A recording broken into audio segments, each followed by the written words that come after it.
Good morning, teammate. Today, I'm going to present or briefing about leadership style. And first of all, my name is Specialist Kwan. So, the risk assignment is low, and please drink water and keep hydrated yourself. And okay, let's start briefing.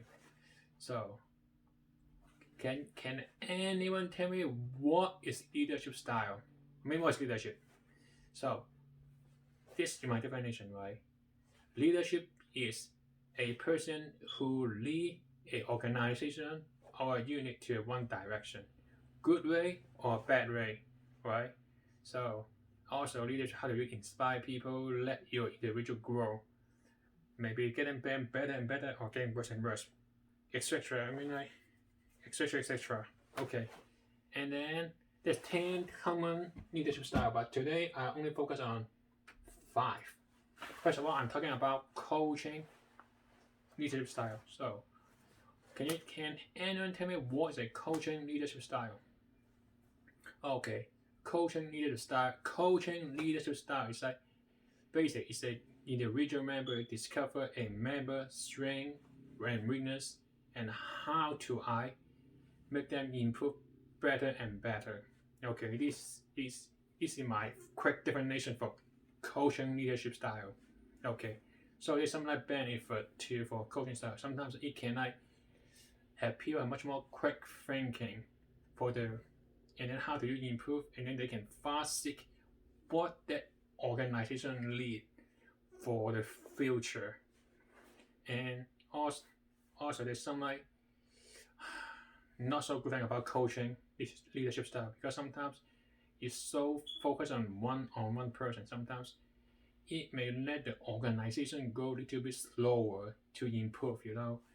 So this is one of the bad thing about coaching leadership style. Do you guys have anything to ask before I move forward? Okay, and then second, I talk about peace center leadership style. So, what is peace center leadership style? Peace center leadership style is focused on high standard, try to push their organization getting better and better. So okay, for example, right, like, do you guys like NBA? Because I like that market. So basically, if I am Mark Cuban, right, I will tell my team, hey, this year we are going to focus on number one, on West Coast. Okay, so sometimes because they set their standard way too, so basically they can push people to do the best they can do, right? So however, this some problems too because sometimes if you expect the team to do it, but doesn't mean they have the technology or knowledge to do it. You know what I mean? Just like, for example, if PFCU, he is a Peter Farrell, right? But as an NCO, you want him to go 300, and you tell him every day, what's going on, So it may drive them much more crazy because they set the standard too high. So basically, it won't happen, So it may stress them out. So maybe it just create much more chaos. So this is the peace leadership style in short term.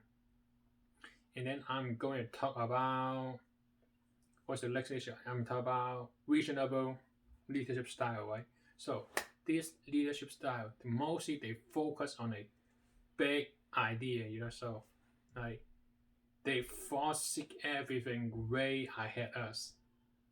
So sometimes maybe how do I say this? So just like ACFT, right? But they already think beyond ACFT already. Sometimes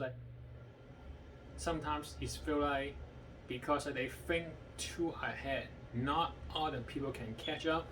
So it may create much more chaos because lack of communication for them.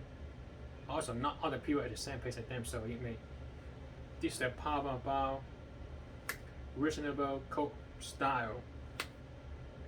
And also, this is my other one I'm talking about It's called. Oh, sorry, I get blank face.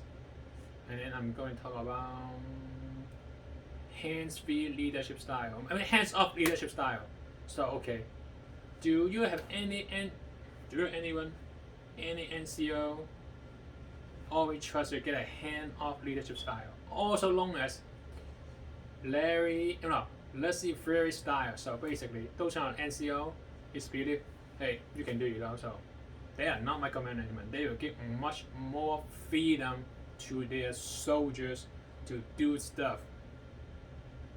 So, for example, right, say Quan, you are 42 Alpha, right? So can you do Colonel Garcia ERB? I say sure, I can do it, So he will give to you and then he will fix it. He will fix the ERB because they believe in you can do it already.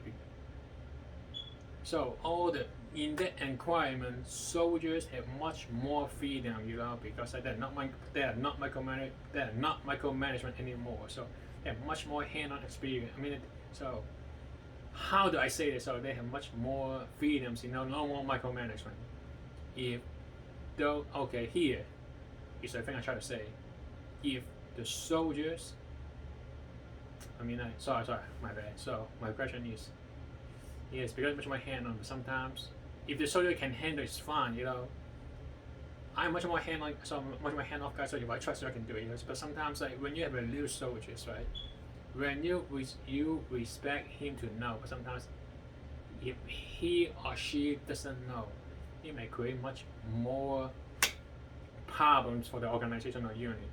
And then also, I'm going to talk about servant leadership style. So we just wrote a paper about a servant leadership style, right? So can you tell me what is a servant leadership style? I'm pretty sure people are we're supposed to be selfless. We should think about other people first, because if other people can be happy, so it will make the organization better. Because because I'm selfish, I try to help the unit. So you always think about yourself less. So it may help other people to get better. But sometimes, as a leadership, because sometimes we will get burned out because why always me? Why no one wants to step in? And then people may take a outrageous of you to, because so you will burn out, and sometimes you just kill the leadership style because you don't know, because without me, why always me?